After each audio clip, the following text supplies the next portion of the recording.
예, 오늘 하나님 주신 말씀 사도행전 4장입니다. 사도행전 4장 1절부터 4절까지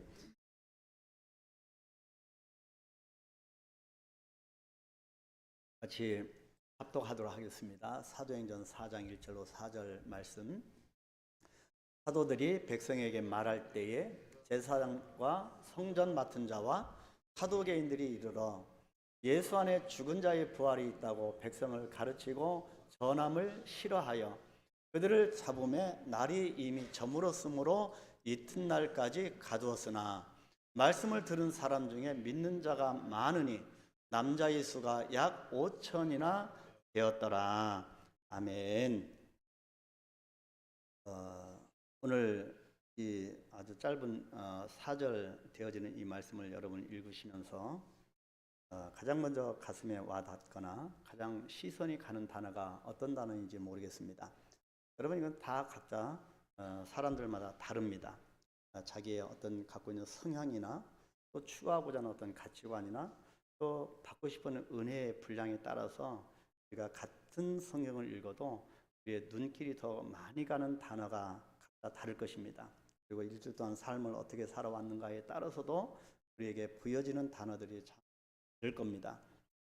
근데 오늘 성경이 말해주고 싶은 그런 내용들을 끄집어서 전달하는 것이 설교자의 책무라고 생각되어집니다. 그래서 오늘 이 성경 속에 쭉 감춰져 있는 그런 하나님의 말씀하시고자 하는 것을 우리가 한번 같이 찾아보려고 합니다. 그래서 오늘 우리가 나눌 본문 사도행전 4장은 사도행전 3장 말씀의 연속입니다. 성전 미문에 있던 안진뱅이가 일어났던 이 기적의 사건이 어떤 결과로 이어졌는지에 대한 기록입니다. 그래서 3장과 4장은 같이 맞물려 갑니다. 이 사건의 여파가 얼마나 컸던지, 초대교회 첫 번째 기적의 사건의 이 영향력, 이 여파가 얼마나 컸던지 사도행전 전체에서 볼 때 무려 3장과 4장에 걸쳐 2장을 이 기사로 할애하고 있음을 보아서 알 수가 있습니다. 사도행전 3장이 안진뱅이가 일어난 사건과 이에 대한 베드로의 간증이라면, 오늘 우리가 보고자 하는 이 사도행전 4장은 이제 그 사건을 통해서 제자들이 받아야 하는 예상치 못한 고난, 그런 기적의 역사 가운데는 모든 것이 형통하고 잘 되고 행복해야 되는데 예상치 못한 고난이 나타난다는 것입니다. 그리고 이를 통해서 하나님이 어떻게 역사하시는지에 대한 말씀이라고 할 수가 있겠습니다. 그래서 저는 오늘 본문 말씀 속에 담겨있는 신비한 비밀을 찾아내 보려고 하는 것입니다. 그러니까 본문이 말씀하고 싶은 비밀은 고난을 뛰어넘는 복음의 신비입니다. 복음의 신비를 말씀하고자 하는 것이지, 또 대부분 분들은 이 4절 마지막에 남자의 수가 약 5천 명이나 되었더라, 이 5천 명의 많은 숫자가 주께로 돌아왔다는 것, 이 역사를 더 먼저 눈에 가는 분들도 많으실 겁니다. 근데 그거보다도 분명히 하나님께서 말씀하시고자 하는 복음의 비밀이 있다는 겁니다. 자, 먼저 첫 번째가 기적을 기회로 전환시키는 겁니다.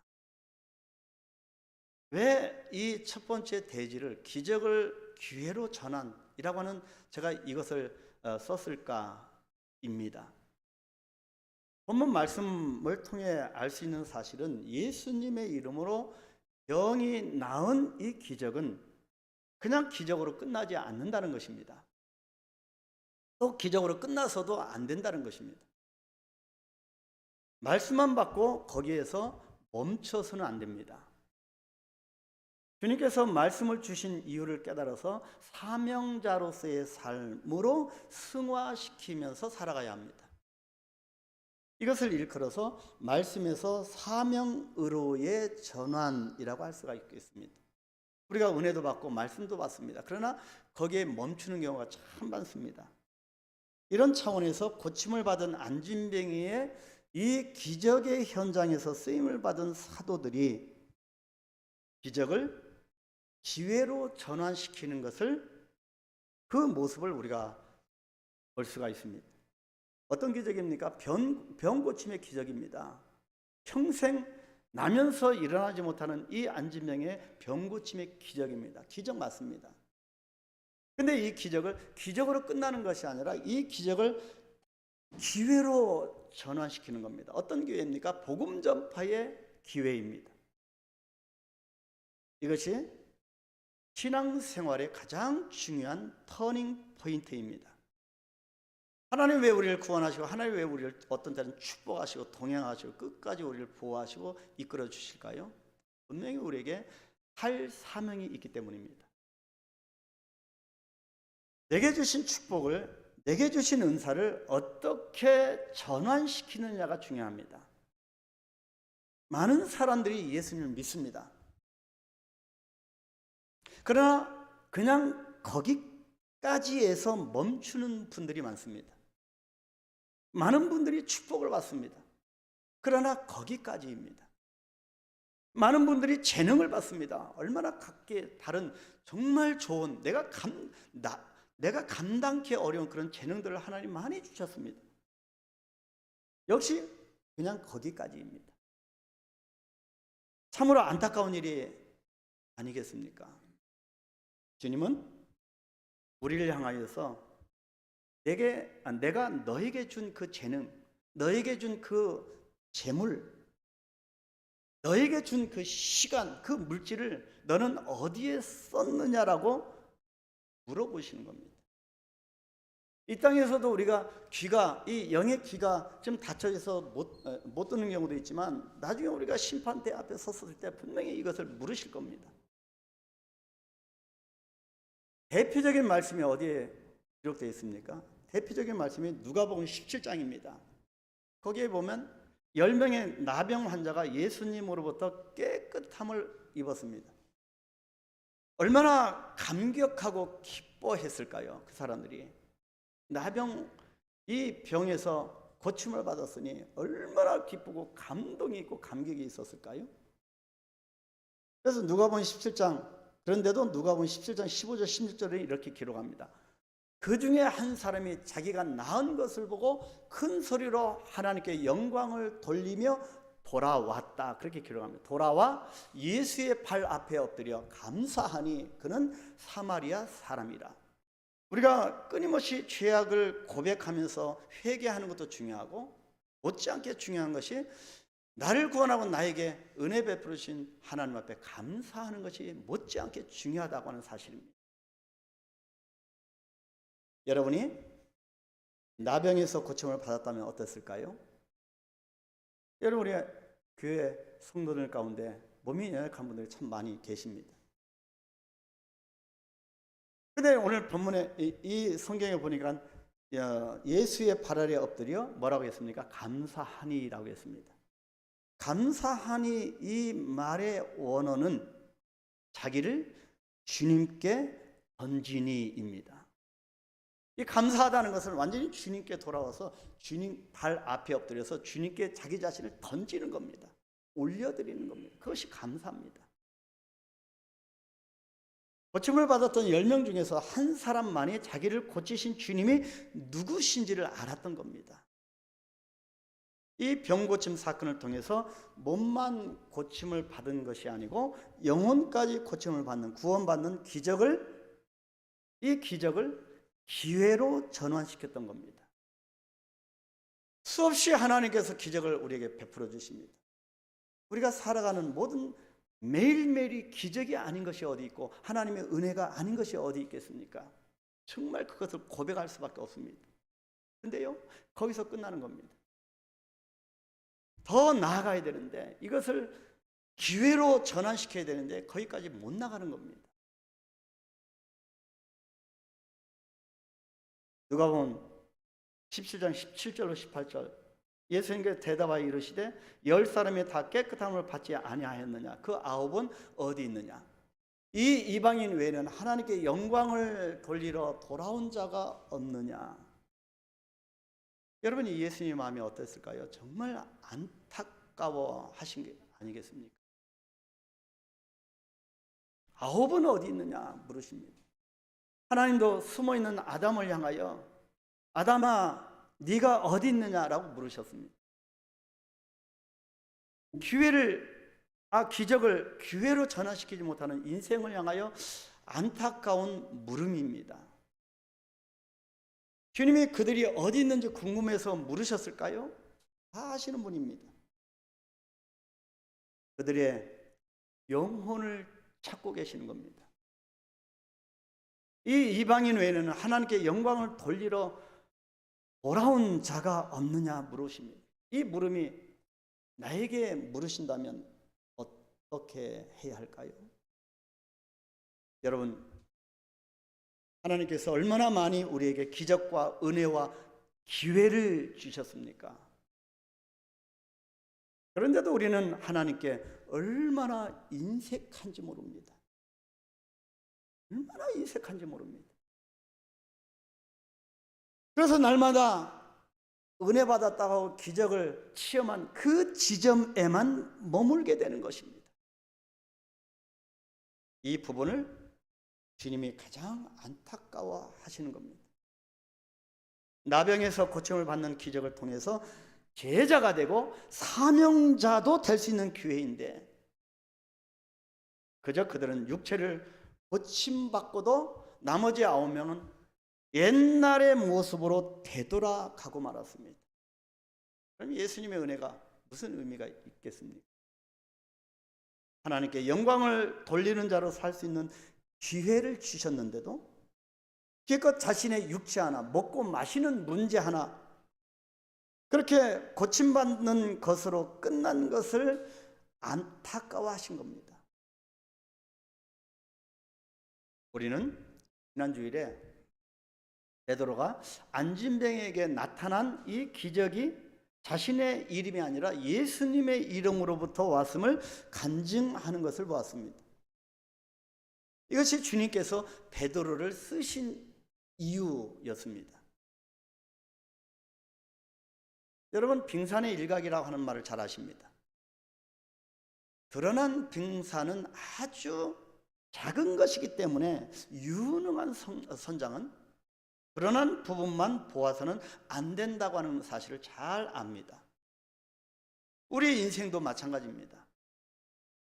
눈에 보이고 손에 잡히는 것에만 얽매여서는 안 된다는 것입니다. 그 안에 이 구속 역사를 이끌어 가시는, 이 역사의 대수레바퀴를 이끌어 가시는 하나님의 의도를 깨달아야 한다는 것입니다. 그것이 하나님의 은혜 주시고 말씀 주시고 또 하나님의 기적을 우리 가운데 베풀어 주실 때 이것을 기회로, 하나님의 사람으로 성장할 기회, 하나님의 영광을 선포할 수 있는 기회, 그런 기회로 전환시켜야 한다는 것입니다. 지금 본문의 안진뱅이와 제자들에게는 똑같이 이런 기로의 순간에 와 있는 것입니다.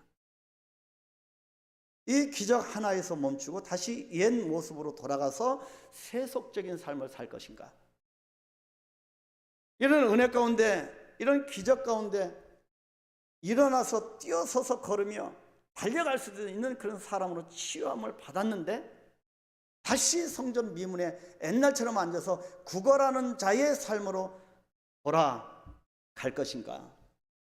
아니면 이제 영원한 하나님 나라에서 주님의 제자로 살 것인가? 더 가치 있는 이 진리를 붙들고 우리가 진리를 선포하며 주님을 위하여 살아갈 것인가? 그래서 우리 인생의 제일 되는 목적이 뭐라고 했습니까? 여호와를 즐거워하고 여호와를 영화롭게 하는 것이 우리의 인생의 제일 되는 목적이라고 했습니다. 주님이 일으키신 이 기적을 기회로 전환시켜서 전능하신 하나님의 도구가 되어 계속적으로 쓰임을 받을 것인가? 과거로 기적을 체험해서도, 은혜를 체험해서도 과거로 다시 돌아갈 것인가? 선한 결단이 여러분들에게 있으시기를 축복합니다. 안진뱅이는 기적을 기회로 전환시켜서 성전 안에 들어가게 됐고 하나님을 찬양하고 영광을 돌리고 그런 삶을 사는 그 안진뱅이의 삶을 모습을 보고 많은 사람들이 충격을 받게 된 겁니다. 자, 두 번째 장면인데, 자, 이 부분은 없었으면 좋겠지만 우리가 예수님 믿을 때 이런 부분은 없었으면 좋겠는데 나타납니다. 뭐가 나타납니까? 복음의 반대 세력으로 인한 시련과 고난과 역경이 찾아온다는 겁니다. 예수 믿으면 모든 것이 잘 되고 잘 풀리고 형통하고 교통사고도 안 나고 감기도 안 걸려야 될 텐데 불행도 찾아오고 고난도 찾아오고 역경도 찾아온다는 거죠. 다시 말씀드리자면 본문 말씀을 통해서 알 수 있는 사실은 예수님의 이름으로 병이 나은 기적은 그냥 기적으로 끝나서는 안 된다는 것입니다. 기적 이후에 하나님은 안진뱅이와 이 제자들 사도들의 모습을 통해서 우리의 믿음이 어떠해야 하는지, 이 성경을 접하는 저와 여러분들의 믿음이 어떠해야 하는지, 그리고 우리가 어떻게 살아야 하는지를 깨닫기를 원하시는 겁니다. 이런 것들을 깨닫게 하시기 위해서 하나님이 꼭 쓰시는 과정이 있습니다. 이것이 오늘 본문 말씀의 핵심입니다. 어떤 과정일까요? 역경입니다. 고난입니다.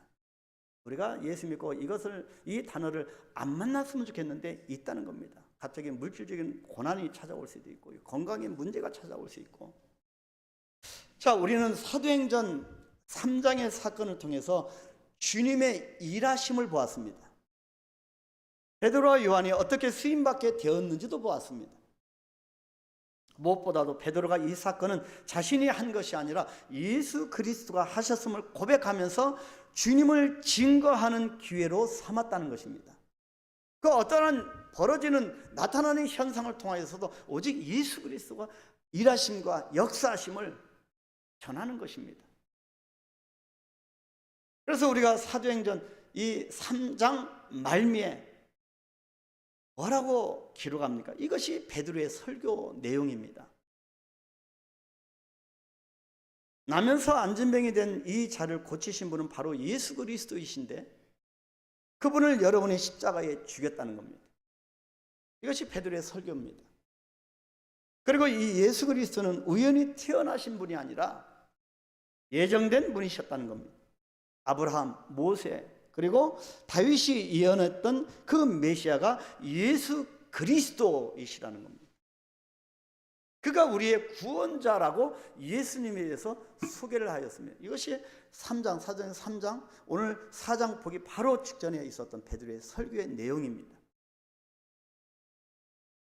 그런데 이 베드로의 설교가 끝났을 때 어떤 현상이 나타났습니까? 즉 복음이 전파되었을 때 모든 사람이 좋아하는 것은 아니었다는 것입니다.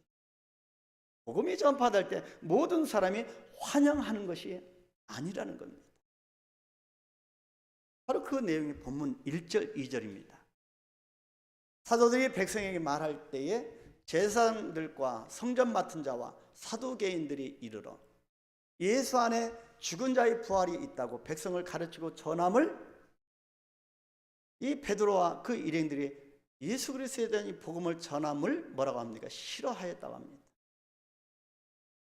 그래서 이 안진뱅이가 일어난 이 사건은 초대교회에 나타난 사도행전의 첫 번째 기적인데 사도행전에 나타난 복음을 반대하고 싫어한 첫 번째 세력이 바로 여기서 나타나는 겁니다.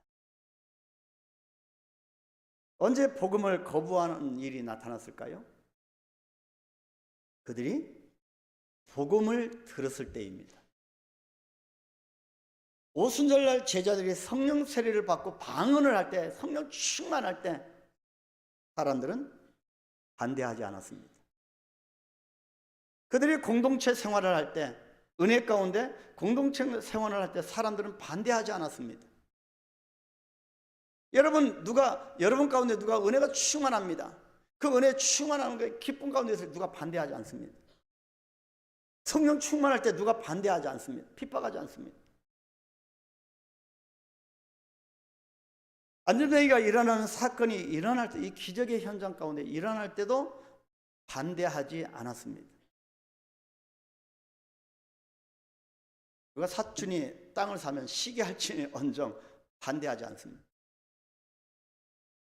그런데 베드로를 통해서 진짜 복음이, 구체적인 복음이 전해졌을 때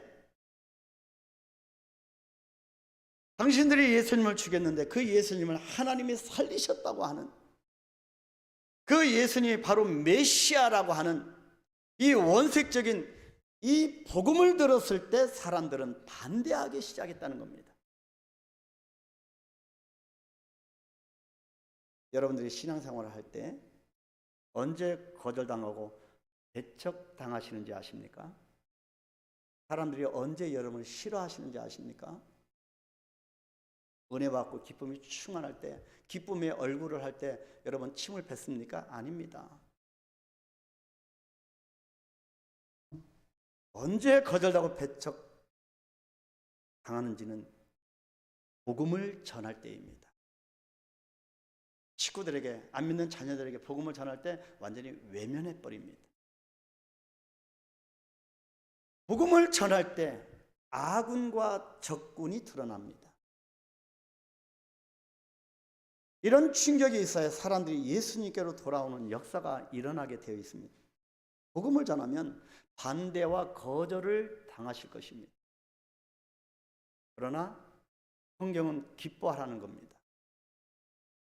능력의 복음이 전파되고 있다고 하는 증거이기 때문입니다.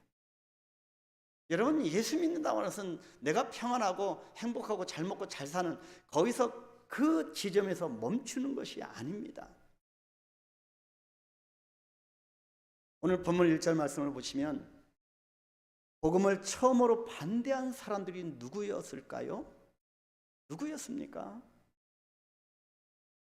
제사장들과 성전 맡은 자와 사두개인들이었습니다.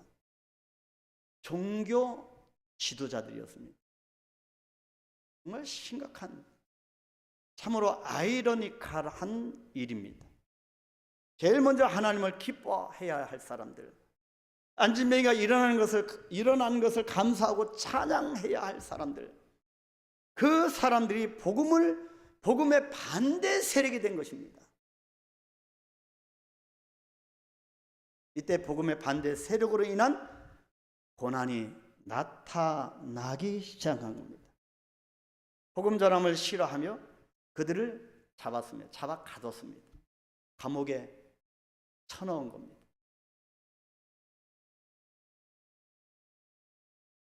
그래서 사도행전을 계속 우리가 읽어 내려가다 보면 참으로 재미있는 사실 하나가 있습니다.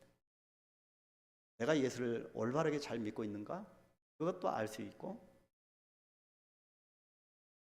또 하나 알 수 있는 것은 교회를 핍박하는 세력이 외부에 있는 것이 아니라 내부에 있다는 것입니다. 우리가 좀 따가운 얘기지만 성경은 이것을 말씀해 주고 있습니다. 다른 사람이 아닌 바로 내 자신이라는 거죠. 내가 하나님의 능력을 제한하고 하나님의 역사를 방해하는, 하나님의 일하심을 제한하는 내 자신의 모습을 발견할 수 있어야 합니다. 그래서 내 스스로가 갱신되고 깨어나는 것이 무엇보다 정말 중요합니다. 우리가 먼저 변화되어야 합니다. 가장 큰 변화는 자기 자신의 변화입니다. 여러분, 나는 정말 안 변합니다. 그렇죠? 그래서 내 자신의 변화가 기적입니다. 가장 큰 기적은 내가 변하는 것입니다. 이때 말씀이 사명으로 바뀌게 되고, 내가 변하면 말씀이 나에게 임하시고, 이 말씀, 나에게 임한 이 은혜가 사명이 되는 겁니다. 그래서 말씀이 사명으로 바뀌고 기적이 드디어 하나님의 영광을 선포할 기회가 되어지는 겁니다. 하나님이 우리 인생 가운데 수없이 베풀어 주신 그 기적을 이제는 기회로 바꿔보지 않으시겠습니까? 우리가 살면 앞으로 얼마나 남았을까요? 이번 새벽에도 기도했듯이 우리는 어떤 분들은 이제 연세가 많으신 분들은 인생의 황혼길을 걸어가시는 분도 계십니다. 근데요, 우리 육체는 황혼일지 모르지만 우리가 기도하고 이 기적을 기회로 바꿔나가면 하나님은 우리의 인생을 새벽으로 바꿔주실 것입니다. 마지막 부분, 고난은 분명히 우리에게 하나님이 허락하시는데 이 고난이 고난으로 끝나게 하는 것이 아니라 고난의 도전과 응전, 그리고 그 결과로 나타나는 전도 폭발의 역사가 있다는 것입니다. 이렇게 사도들이 복음을 전하면서부터 생각지 못한 일이 일어났습니다. 그것이 오늘 본문 3절 4절입니다. 그들을 잡음에 날이 이미 저물었으므로 이튿날까지 가두었으나 말씀을 들은 사람 중에 믿는 자가 많으니 남자의 수가 약 5,000명이나 되었더라. 여러분, 5,000명 하면 눈이 번쩍 띄어야 합니다. 우리가 기도하잖아요. 김포시 1% 책임지는 교회. 김포시 50만 명 잡을 때 1% 5,000명입니다.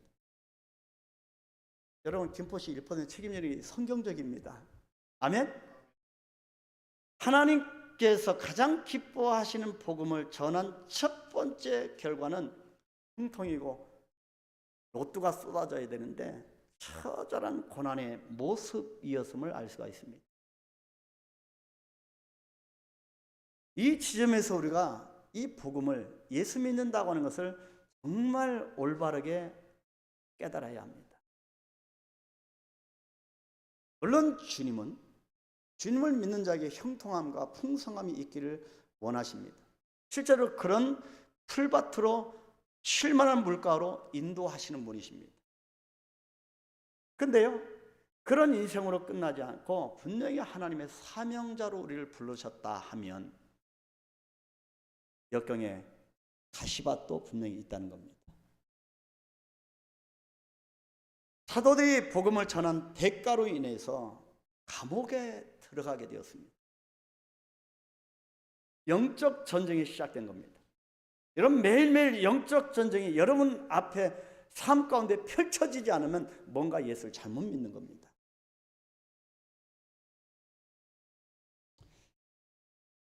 영적 전쟁이 시작됐는데, 그러나 고난 받은 결과는 어떤 결과로 나옵니까? 남자만 5,000명이 구원받는 역사로 나타났습니다. 하나님이 이 사도행전을 통하여 말씀하고 싶은 것은 이 모든 과정을 통해 결국에 어떤 열매가 나타나는가를 우리에게 보여주기 위함입니다. 당시에 예루살렘 인구에 비하면 5,000명은 엄청나게 놀라운 일입니다. 남자만 구원받았겠습니까? 그야말로 전도 폭발이 대부흥의 역사가 일어나게 된 겁니다. 여러분, 많은 혹자들은 이 한국교회 트렌드를 보면서 좀 너무 부정적으로 보고 낙심하는 경우가 있습니다. 그래서 우리가 수요일마다 계속 보는 이유는 1903년도에 대회개 운동이 일어나고 땅을 치며 통곡하며 죄를 고백한 그 결과 과정을 통하여 1907년도에 평양 전대현 교회에서 대부흥의 역사가 일어났다는 것입니다. 예수를 올바로 알고 올바로 붙들 때 이 기적들을 기회로 전환시킬 때 우리 한강교회가 그런 대부흥의 이 땅에 다시 일으키는 그런 교회가 될 줄 확신합니다. 이것이 저와 여러분 나머지 인생에 주신 그런 기회가 아니겠습니까? 이것이 바로 하나님께서 우리를 쓰시는 방법입니다. 하나님은요, 거저 주시지 않습니다. 거저 받는 인생은 정말 어렵습니다. 때로 고난을 통과하게 하시지요. 그렇게 고난을 주시면서 역경을 주시면서 때로 당신의 자녀들을 훈련시키십니다. 그래서 믿음 성장은 종종 역경과 고난을 통과해야 할 때가 많습니다. 이것이 고난에 붙들리지 않고 역경 속에 이 역경을 뛰어넘는 복음의 신비인 겁니다. 아무리 고난으로 압박을 해도 역경으로 짓눌러도 성령의 역사는 제한될 수 없습니다. 이것이 복음의 힘입니다. 이것이 복음의 파워, 복음의 권세입니다. 할렐루야.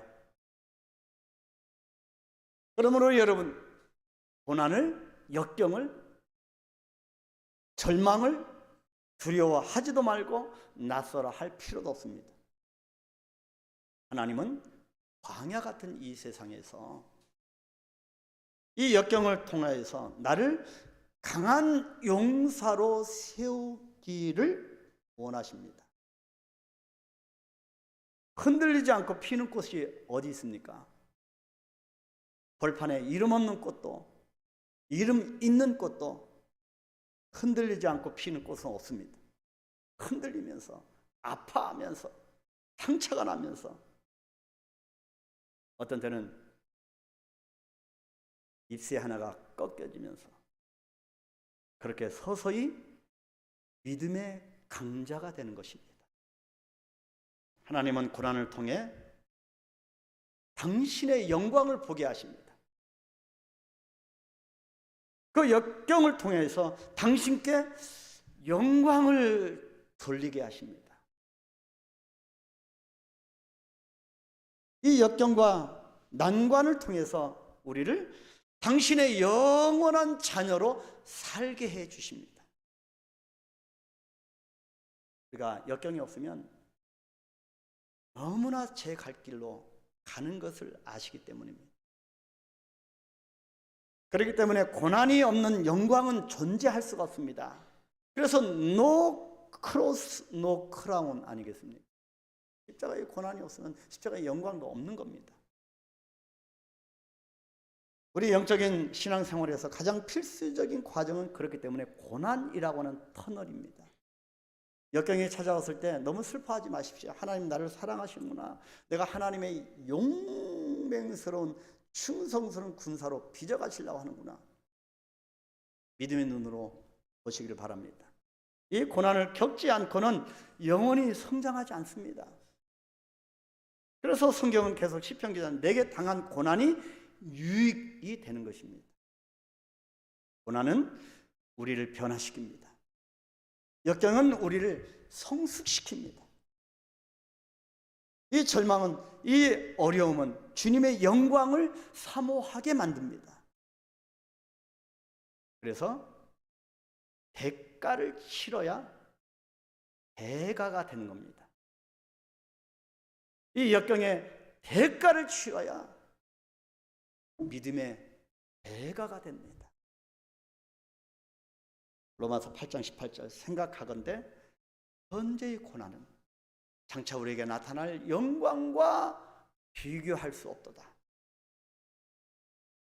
여러분 용기 내시고 힘내시길 바랍니다.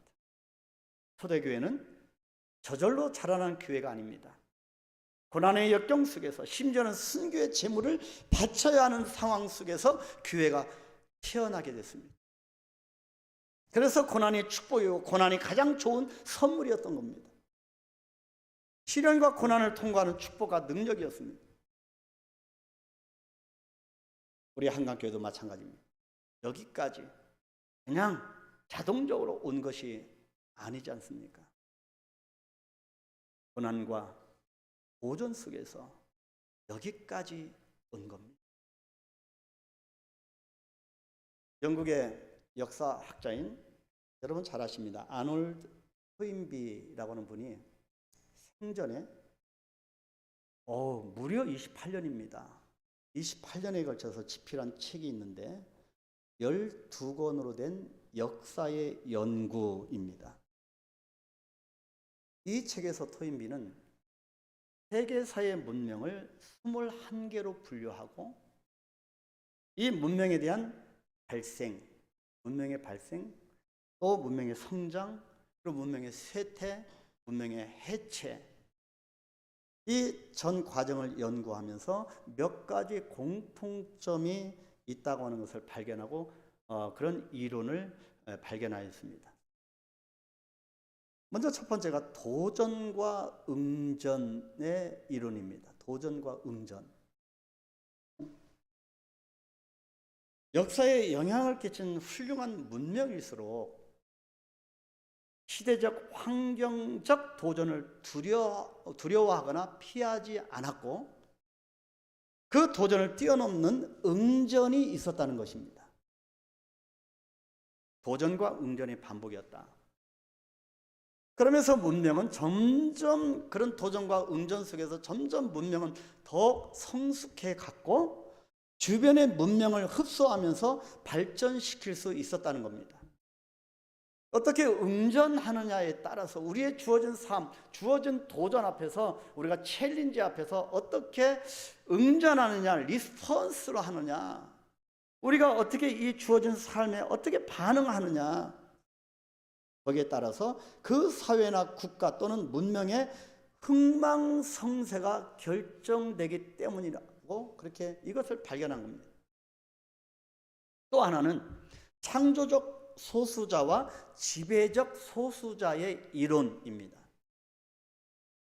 한 시대를 이끌었던 문명이나 공동체에는 탁월하고 성숙한 리더들의 집단이 형성되었는데 그는 이 그룹을 가리켜서 창조적 소수자 그렇게 명명을 했습니다. 이들은 문명의 위기를 미리 간파하는 사람, 소수의 이 창조적 소수자는 미리 이런 위기들을 미리 간파하는 사람으로 문명을 쇠퇴하게 하는 도전의 기미를, 낌새를 누구보다 먼저 예민하게 간파하고 그 도전에 올바로 응전하도록 모든 사회 구성원들을, 공동체원들을 일깨우고 격려하면서 극복하는 사람들이라는 것입니다. 진정한 리더이겠죠? 반면에 지배적 소수자는 타락한 리더자입니다. 창조적 소수자일 때의 사명감과 순수성을 잃어버린 채 오로지 자신의 기득권에만 연연하는 자가 지배적 소수자라는 겁니다. 모든 인류 문명을, 이 문화를 또 이런 역사를 연구하면서 이것을 발견한 겁니다. 그래서 지배적 소수자, 창조적 소수자가 사라지고 지배적 소수자가 그 문명의 방향타를 잡게 되면 정치 지도자들과 마찬가지겠지요. 정말 이 문제는 창조적 소수자가 사라지고 지배적 소수자가 그 문명의 방향타를 잡을 때 결국 그 문명과 사회와 국가와 공동체는 쇠퇴와 멸망의 길을 걷게 되었다는 것입니다. 그리고 그는, 이 토인비는 결론 부분에서 왜 기독교의 문명이 모든 문명에 강력한 영향력을 주었는지를 설명하면서 사도행전, 이 처음 1세기 교회의 모습과 성경의 본질을 인용하였습니다. 성경의 가르침 자체가 도전과 응전의 이야기이고 성경에 나오는 사람들의 특징이 바로 창조적 소수자였다는 것입니다. 성경에 기록된 모든 믿음의 영웅들은 다 창조적 소수자였다는 겁니다. 저는 오늘 본문의 말씀과 이 토인비의 저서를 인용하면서 복음으로 인한 어떠한 역경과 고난의 도전에도 여러분들이 물러나지 마시기를 권면하고 싶습니다. 여러분의 인생을 주관하시고 보호하시고 이끌어주시는 하나님이 계십니다.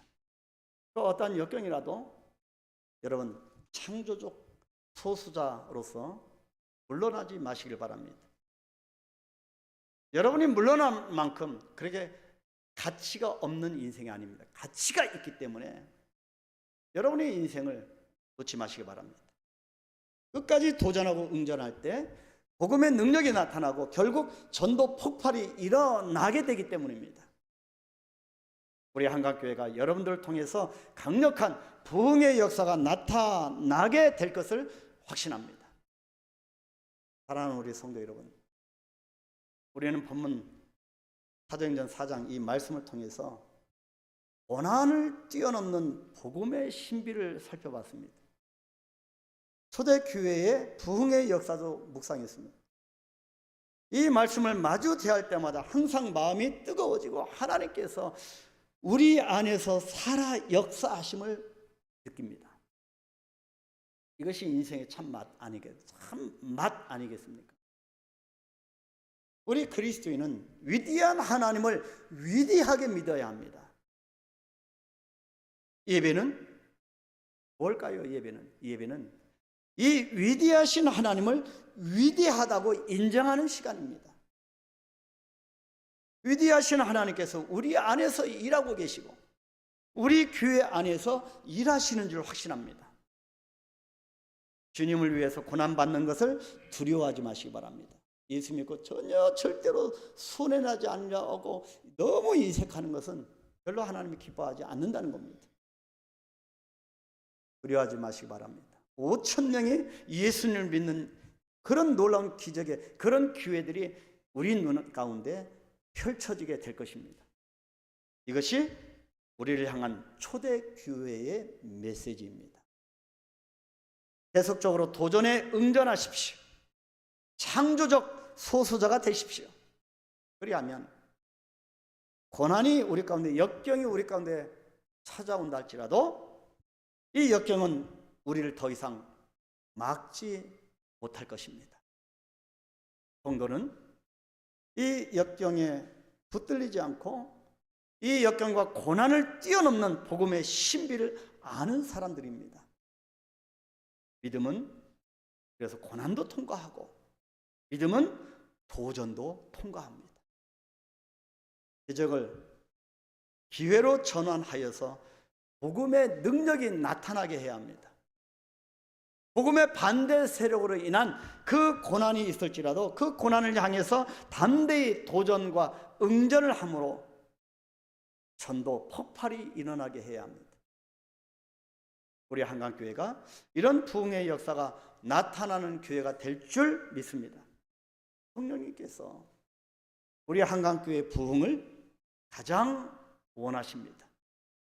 이런 은혜의 성령님을 경험하여서 부흥하는 우리 모두와 여러분의 가정과 우리 한강교회가 되기를